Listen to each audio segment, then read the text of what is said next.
Thank you, Chair, and thank you to Honorable Somyo. The 6 aircraft, South African Airways doesn't have the cash to purchase any aircraft. Those are leased aircrafts, so they don't constitute part of the asset base. And the leasing is done on a staggered basis as they are able to increase, as was pointed out, the number of routes that SAA is able to undertake in a profitable way. So to repeat, there's no purchase of an aircraft.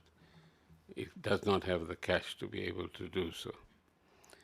They are the normal leasing requirements. For example, this morning, there was no 605 flight from SAA because the aircraft they would have used was undergoing some maintenance by the airline. So we all took a 6:30 flight and then got delayed in the traffic. So that's the first point, Chair. The second, I think Honorable Somyo characterizes the current situation very well when he talks about the wide noise, because that's precisely what it is. And I've indicated to this committee and other committees before, now that we've saved, and that's why I gave the context earlier on, Chairperson, we had a choice: liquidate SAA, kill it, distribute it, sell it in all its different parts, or save it and make it work. We were trying to make it work. So that's a choice. So, and it was happening in the middle of the pandemic. It wasn't happening in a normal environment as well, which we tend to actually forget. And today, there would be competitive. Well, if you look at the list of people who would want to make representations to the Competition Tribunal, I haven't seen it, but I've just heard anecdotes about it, you'll get a sense for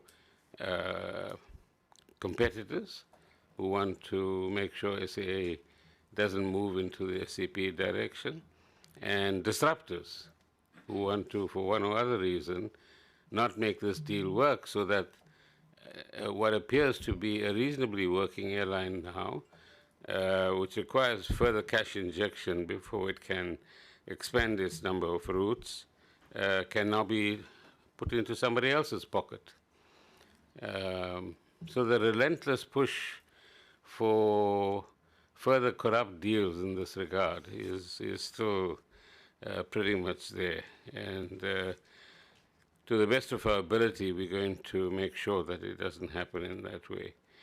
So the Competition Tribunal processes will continue, and unless something fatal comes up, those processes will be concluded as well with our participation and the participation with of SAA.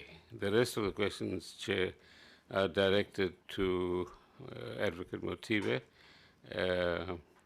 And as a preface to that, let me say that those who don't want this airline to work are using every single forum possible and available in order to create some doubt about one or other matter. And again, I mean, the choice we have is liquidate SAA. Break it up into its pieces. Let it be available to all those hungry people who believe that one or other part of SAA is going to give them some value. Or make it work and increase its footprint, employ more people, become an airline that has a presence. When you look at the tarmac this morning at OR Tambo and see particular airlines operating, all those used to be spaces occupied by SAA at one point in time. It's all gone during this particular period. Thanks, Chair and the Minister. So I'll hand over to Advocate Motibe. You know, before that, unfortunately I have to leave.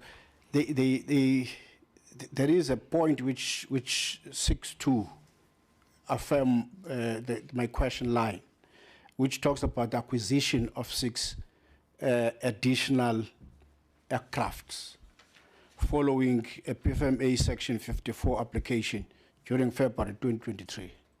and that is a bit emphatic even in terms of your actual writing. That's why I'm asking the question as to, are you adding on your asset base in terms of what you have reported to us in as far as that line is concerned? What we're doing, Chair, is distinguishing between different forms of acquisition. I can acquire something from you in the sense that I borrow it for a short while.